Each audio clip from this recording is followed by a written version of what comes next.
някога в разпенените дипли на Черно море едно рибарско селище. Кацнало на своя малък остров зад старите си крепостни стени, то не бързало да влезе в крачката на времето. Отмервало дните си с прииждащите приливи, с поредните пасажи риба, с озряването на смокините.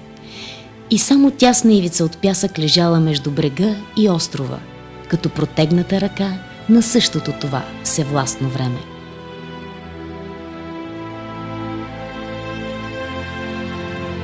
Несебър се казвало градчето.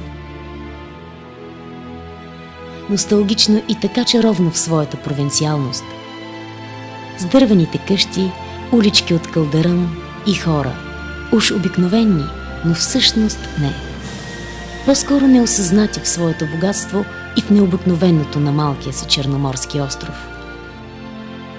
Кой би предполагал тогава, в началото на 20 век, че в тихите недра на този град, зад оградите и простичките жилищни постройки, дреме скрита съкровищницата на вековете.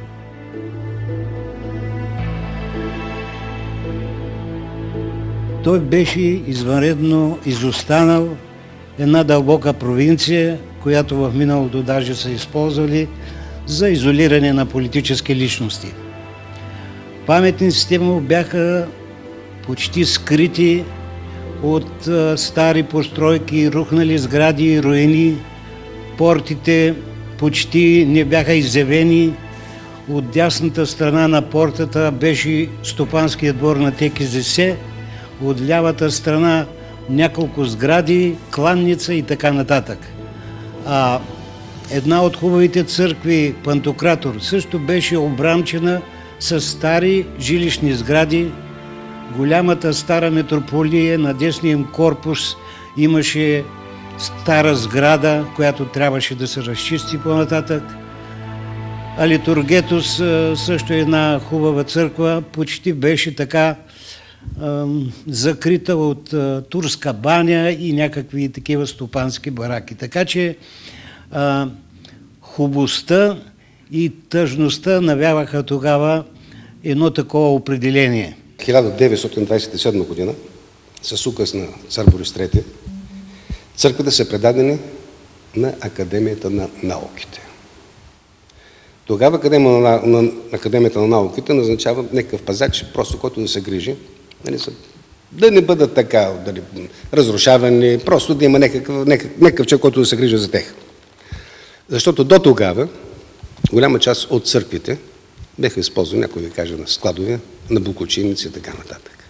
Голямата роля и големите трудности, които изпитваха ръководителите на този град, тогава председатели на градско-общински народен съвет, сега кметове, защото на тяхните плещи лягаха много тежки задачи. Да отчуждаваш жилища, да събаряш сгради, дори и някои незаконни строителства. Това костваше на ръководството и на гражданите, но на ръководството много голями трудности. Законът беше такъв, сега не знам какъв е закона, че ако държавата ти реставрира част от къщата или ти реставрира цялата къща, ти нямаш право да я продаваш. И затова с приемането на Несебър в списъка на световното културно наследство, след това и до днес, бяха извършени доста сериозни неща в града. Например, цялостно се укрепиха неговите брегове, с което се съхрани и града и много паметници, които бяха около него. Имаше много нормативни актове, с които се забраняваше строителството в Несебър да надвишава повече от 2 етажа. Имаше закони, с които се казваше, че в Несебър нямаш право да копаеш с машина. С по-голямо качество, по-голям финес се експонираха паметниците на културата. За първи пред този период от време се направи осветление на крепостните стени, на църквите и други паметници.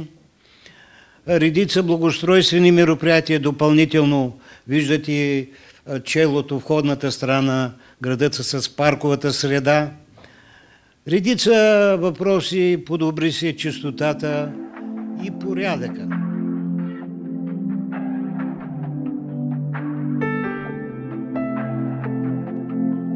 Ето го сега Несебър, в целия си блясък и величие, посещаван като славен цар от всички краища на земното кълбо.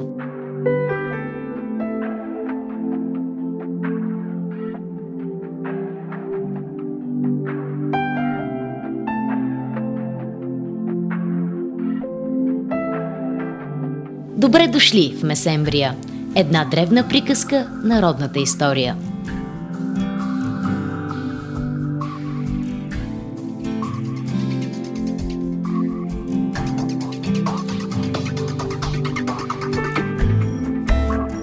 Преминаването зад крепостните стени е като своеобразно влизане в машината на времето. Избърсан от праха на невежество и на забвение, днес градът разказва.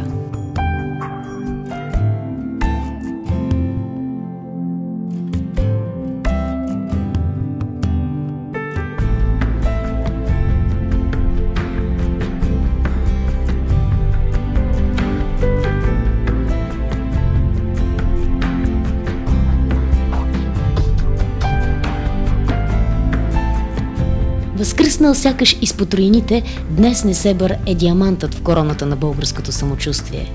Това е единственият наш град-музей, вписан в световната листа на ЮНЕСКО за културно и историческо наследство.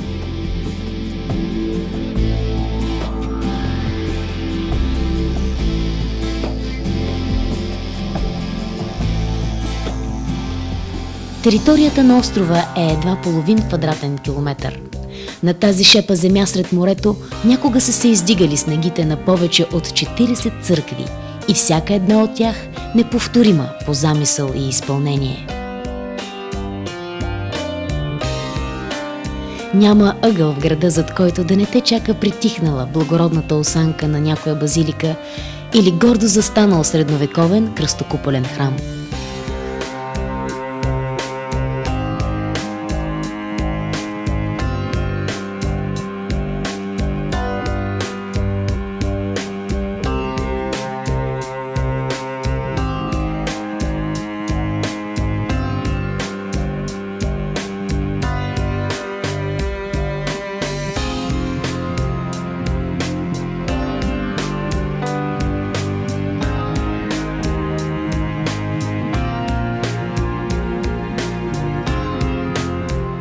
Необикновените църкви са градени от тухла и камък така, че зидовете им се превръщат в приказни мозайки.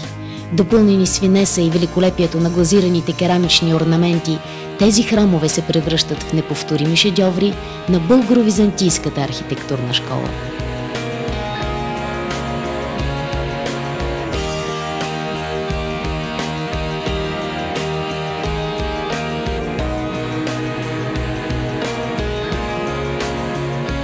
Уличките на Несебър са все така тесни, но с широко отворени порти, от които надничат истории, съдби и една тиха благост, просмукала се в простряните рибарски мрежи и ръчно плетени покривки.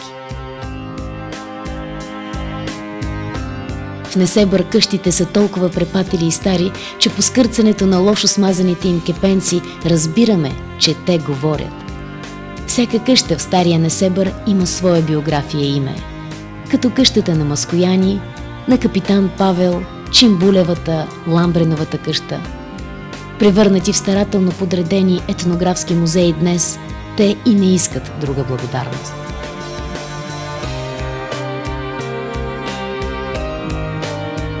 Несебър е колкото древен, толкова и млад. Превърнат в музей под открито небе, той е свързан по-здраво от всякога с нашето съвремие. След дълъг и труден път на възкресяване, днес Несебър е гордо коронован с емблемата на ЮНЕСКО.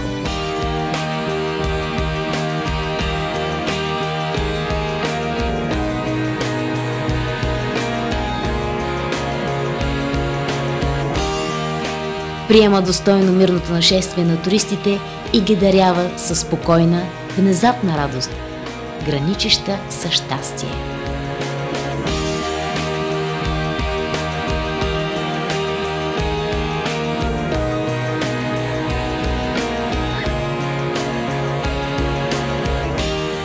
И само възпитаното чувство на принадлежност към един уникален, дишащ град определя с достоинство неговото светло бъдеще.